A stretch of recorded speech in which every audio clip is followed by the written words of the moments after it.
Bonjour, c'est Gilles sur boursicoté.com. Voici l'analyse technique Forex et matières premières pour cette journée du mardi 10 juin 2014. Et nous commençons donc par la paire de devises euro-dollar sur laquelle nous avons aujourd'hui un petit signal de cassure baissière, puisque après avoir hésité ici, après avoir eu ici cette petite attaque, on a pensé ici dans un premier temps en rebond technique, et hier je vous indiquais que depuis la cassure ici de la moyenne mobile 20 exponentielle, on neutralisait.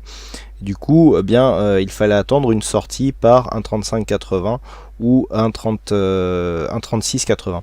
Donc c'est 1,3580 qui a cassé. Donc on imprime ici un mouvement baissier sur l'euro-dollar qui s'inscrit dans une phase de continuité. Alors somme toute, c'est assez logique.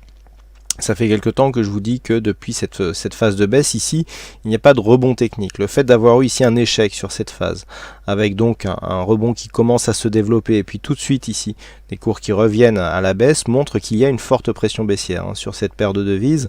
Et le fait d'avoir ici un signal de cassure qui s'inscrit donc dans cette continuité baissière n'est pas le fruit du hasard. On vient ici confirmer cette première dynamique qui a été donc renforcée par d'autres déclarations de Mario Draghi la semaine dernière, et donc il est tout à fait normal que les cours repartent à la baisse donc à la suite de ce mouvement. Qui plus est, donc l'euro-dollar est relativement haut, on peut continuer à baisser pour j'irais rectifier une valeur qui, avec une nouvelle politique monétaire de la Banque Centrale Européenne, pourrait tout à fait se justifier d'un point de vue fondamental. Donc là, les cours reviennent tester une zone que je vous avais donnée comme objectif. Là, on la joue encore quasiment au point près, puisque, alors c'est dommage qu'on ait eu des points d'invalidation par rapport avant, puisqu'on n'est pas venu sur cette zone directement. Je vous avais dit donc sur une rupture de ces zones ici, 1,3620 à 1,3580, l'objectif suivant c'était 1,3535. Et bien on l'a fait quasiment au point près, puisque le plus bas de cette bougie se situe à 1,3533,5. Donc à un pip et demi, on a vraiment encore une fois une zone horizontale ici qui s'impose comme zone d'objectif d'une manière assez précise. Donc ce qui prouve bien que même si on peut penser que le mouvement ici que nous avons sur l'euro-dollar est relativement puissant, il ne correspond pas à une phase de mouvement incontrôlable. On a quelque chose de très technique. On vient valider ici les points clés d'une manière assez précise. On reste bien dans des ranges relativement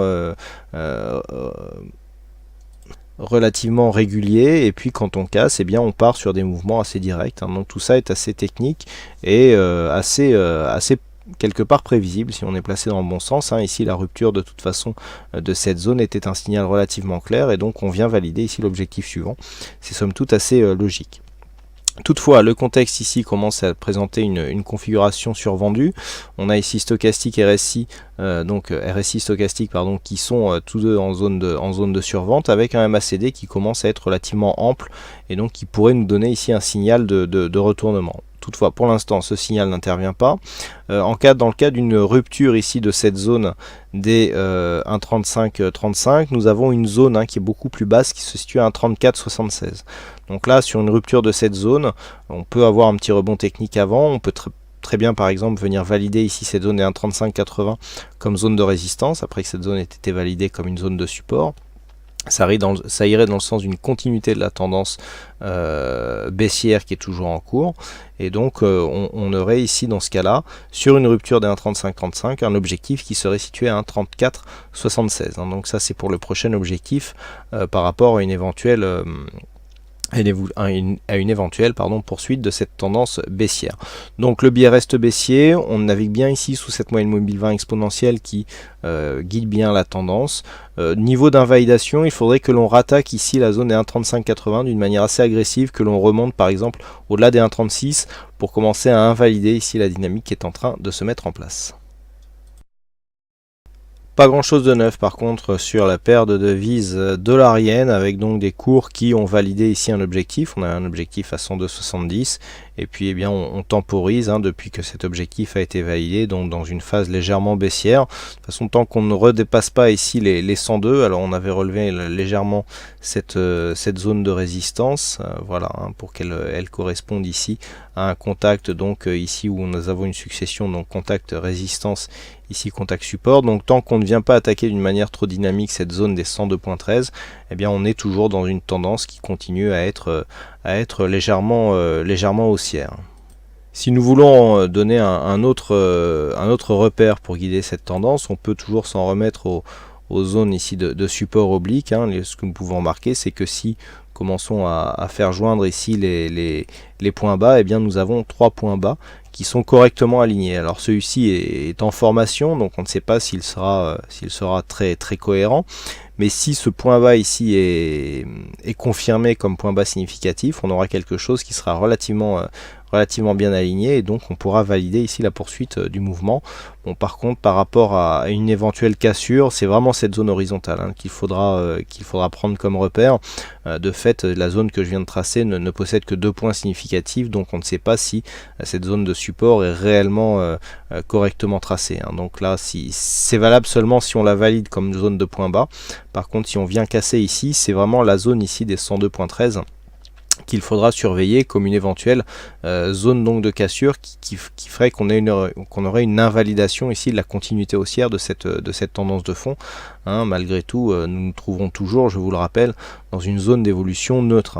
La continuité haussière ici ne serait que court terme, et elle ne serait qu'un prétexte pour revenir ici sur cette zone des 103,35 qui reste, je dirais, un objectif plus important par rapport à la suite de la tendance, et notamment de la tendance moyen terme. Et sur le gold, on en parlait, donc je vous avais indiqué ici qu'il y avait une probabilité d'avoir ici un rebond technique en direction des 1265. Du fait ici on avait une phase de cassure, le fait que l'on se stabilise ici sur cette zone, que l'on commence à remonter, eh bien l'objectif devenait ici cette zone, et notamment si le rebond continue à se développer, la zone ici des 1278. Donc là on a atteint le premier objectif, puisqu'on avait ici cette zone de résistance. Alors on n'est pas encore tout à fait, là il faudrait vraiment au moins remonter jusqu'à 1265, 1266 $ l'once pour avoir un rebond technique ici cohérent. Si on trace les retracements de Fibonacci sur la tendance la plus directe possible, voilà ce que nous avons. Nous avons donc une zone de 23,6 ici qui s'est bien posée comme zone de résistance. On a cassé cette zone, on est quasiment venu chercher ici la zone des 38,2. Vous voyez que c'est vraiment cette zone ici des 1265 $ l'once qui, dans le cadre d'un rebond technique, ici fait vraiment office d'objectif. Et si on casse cette zone, eh bien on ira tout simplement, on aura une bonne probabilité de venir chercher cette zone de 1278 $ l'once, tout simplement parce que, eh bien, elle se situe dans la zone 50,61,8, qui, on le sait, sur une rupture des 38,2, se situe comme le prochain objectif de la phase de rebond technique. Donc pour l'instant, les deux zones sont situées de cette manière. Pour l'instant, on est plutôt ici sur une phase de continuité haussière. On a une belle dynamique ici qui est bien portée par la moyenne mobile 20 exponentielle après une attaque relativement forte sur la bande de Bollinger supérieure. Donc ici la dynamique est plutôt correcte. On vient encore attaquer la bol supérieure d'une manière assez dynamique. Pour l'instant la bougie ici qui est en train de s'écrire est en total hors bol. Il faut attendre un petit peu qu'elle clôture pour voir un petit peu où ça nous mène. Mais on sent que la dynamique est toujours présente et que les objectifs que je viens de vous donner sont tout à fait réalisables assez rapidement. Point de vue des indicateurs, on est plutôt orienté à la hausse sur cette phase. Des retournements ici de MACD qui interviennent dans la partie haute du graphe nous donnent plutôt une perspective de continuité haussière.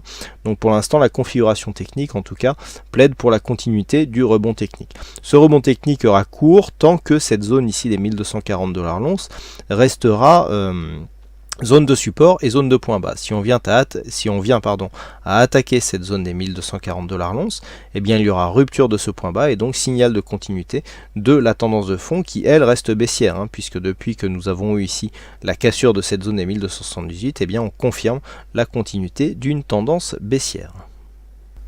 Voilà donc ce que nous pouvons dire sur cette analyse technique Forex et matières premières. Il ne me reste plus qu'à vous souhaiter à toutes et à tous une bonne soirée, bonne chance dans le prochain trade, et on se donne rendez-vous dès demain pour d'autres analyses techniques en vidéo. Bonsoir à tous.